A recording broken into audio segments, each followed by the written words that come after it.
రాష్ట్రాన్ని కేసీఆర్ 10 ఏళ్లు పాలించి 100 ఏళ్లు వెనక్కి నెట్టారని రాష్ట్ర మంత్రి కోమటిరెడ్డి వెంకటరెడ్డి ఘాటు వ్యాఖ్యలు చేశారు. మహారాష్ట్ర ఎన్నికల ప్రచారానికి వెళ్తూ జహీరాబాద్ వేదికగా కేసీఆర్ కేటీఆర్ పై మంత్రి తీవ్ర స్థాయిలో మండిపడ్డారు. ప్రభుత్వం కొలుదీరి 2 రోజులు గడవక ముందే కూలిపోతుందని దుమ్మెత్తిపోసిన దుర్మార్గులు గులాబీ నేతలన్నారు. రాష్ట్ర అభివృద్ధిని విస్మరించి కాళేశ్వరం ప్రాజెక్టు, భగీరథ నీటి పథకాల పేరుతో స్నో పౌడర్ కు ఖర్చు చేశారని ఆరోపించారు. లగచెర్ల ఫార్మసిటీ భూసేకరణ రణరంగం వెనుక బీఆర్ఎస్ ఉందన్నారు. కలెక్టర్ పై దాడికి యత్నించిన రేపిస్ట్ సురేష్ తమ పార్టీ నాయకుడని చెప్పుకోవడం సిగ్గుచేటని అన్నారు.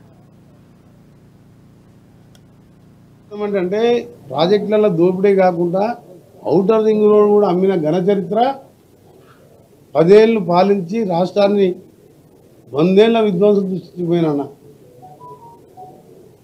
అందుకనే ప్రజలు సరైన బుద్ధి చెప్పి కాంగ్రెస్ పార్టీకి అవకాశం ఇచ్చారు. తప్పకుండా మేము ఇచ్చిన స్కీమ్స్ అన్నీ మళ్ళా రిపీట్ చేసే అవసరం లేదు.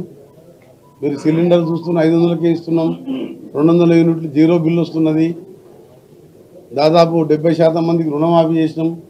ఇంకా రైతు భరోసా, ఇంకా కొంతమంది రైతులకు డిసెంబర్ లోపు అవన్నీ కూడా చేసే కార్యక్రమంలో అందరం మినిస్టర్లం, ముఖ్యమంత్రి గారి నాయకత్వంలో ఒక పైసా కూడగట్టుకుంటూ కార్యక్రమాన్ని